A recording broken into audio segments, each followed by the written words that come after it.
বন্ধুরা, আশা করি সবাই ভালো আছেন। তো বন্ধুরা, চোখ মুখ দেখে মোটামুটি বুঝতে পারছেন যে আমি 3টে রাত ঠিকমতো করে ঘুমোতে পারিনি। তো আমার অবস্থা খুবই খারাপ, এবং আমি আগেও বলেছি যে আপনাদের রিকোয়েস্ট পাচ্ছিলাম ছবিগুলো রিভিউ করার জন্য। তো সেগুলো আমি রিভিউ করতে এসেছি, বাট আমি হয়তো সেইভাবে রিভিউ আজকে নাও ভালো করে করতে পারি। তো তার জন্য আমি আপনাদের কাছ থেকে ক্ষমা চাইছি। বাট যেহেতু আমার এটা কাজ, তো আমাকে সব কিছু ফেলে দিয়ে এটা করতে হচ্ছে। তো চেষ্টা করব যতটা পারার ভালোভাবে করার। তো প্রথম যে ছবিটাকে নিয়ে আমি এখন রিভিউ করব সেটা হচ্ছে প্রসেনজিৎ চ্যাটার্জির সিনেমা, যেটার নাম হচ্ছে আপন আমার আপন। আপন আমার আপন বলে একটা সিনেমা রয়েছে, যেটা 1990 সালে রিলিজ করেছিল। তো সেই ছবিটাকে নিয়ে এখন কথা বলবো।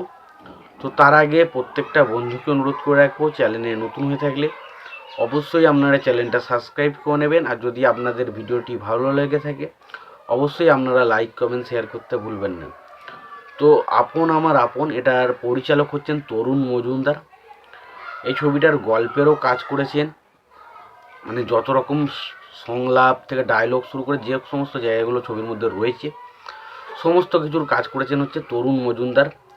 ছবির চিত্রনাট্য, ছবিটা কেমন হবে, কতটা কেমন এসে ছবিটা চলবে, স্লোভাবে চলবে না মিডিয়াম চলবে না প্রচুর ফাস্ট পেজে চলবে, সেটা পুরোপুরি সেই সমস্ত স্ক্রিন প্লের দায়িত্বটা লেখেন হচ্ছে তরুণ মজুমদার। ছবিটার গল্প মানে পুরো স্টোরিটা, মানে গল্পর সম্পর্কে যে পুরো আইডিয়া বা ধাঁচটা, সেটা কিন্তু পুরোটাই লেখেন তরুণ মজুমদার।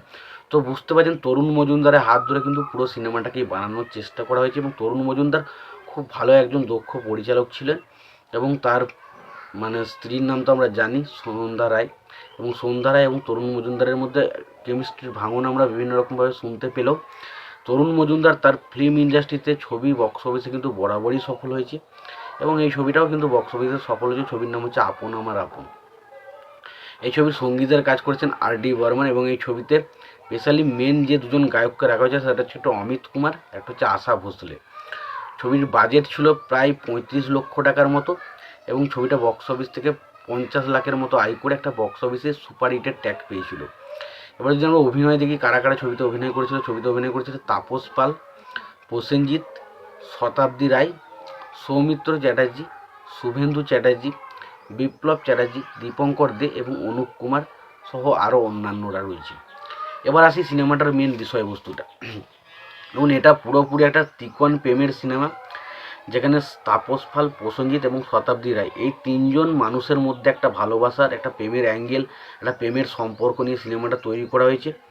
এবং সিনেমাটার মধ্যে যে ভালোবাসার অ্যাঙ্গেলটা যেভাবে ছবির মধ্যে ফুটে আসছে সেটা সত্যি খুবই ভালো। এবং এই ছবির গানগুলো খুবই ভালো। প্রথমে একটা কি মৌমাছি ভ্রমণ করে গুনগুনে টাইপের একটা গান আছে, বা একটা প্রথমে শুরুতে একটা গান আছে, গানটা এই মুহূর্তে মনে পড়ছে না আমার, বাট গানগুলো কিন্তু খুব ভালো ছিল। শুধু আমি এটুকুই বলতে চাই আপনাদের, সিনেমাটা বেশ ভালো এন্টারটেনিং সিনেমা রয়েছে, ছবির গানগুলো খুব ভালো। ছবিতে ত্রিকোণ প্রেমের বিষয়টাকে সুন্দরভাবে দেখানো হয়েছে। ছবিতে প্রত্যেকে যারা যারা কাজ করেছে প্রত্যেকের কাজ কিন্তু খুব ভালো। এখানে স্পেশালি বিপ্লব চ্যাটার্জি এবং অবশ্যই দীপঙ্কর যারা মেন অ্যান্টাগনিস্টের ক্যারেক্টার জায়গাগুলো প্লে করেছে, তাদের জায়গায় তারা কিন্তু বেশ ভালো কাজ করেছে। তো ওভারঅল আমি এটুকুই বলতে পারবো, সিনেমাটা যদি দেখতে চান অবশ্যই একবার দেখতে পারেন। আর সিনেমাটা দেখে থাকলে আপনাদের সিনেমাটা কেমন লেগেছে জানাতে ভুলবেন না। ভিডিওটি ভালো লেগে থাকলে লাইক কমেন্ট শেয়ার করে দেবেন। চ্যানেলটা নতুন হয়ে থাকলে অবশ্যই আপনারা চ্যানেলটা সাবস্ক্রাইব করে নিয়ে পাশে বেল আইকনটা অবশ্যই প্রেস করে দেবেন। ভালো থাকবেন, সুস্থ থাকবেন, দেখা হচ্ছে পরে ভিডিওতে।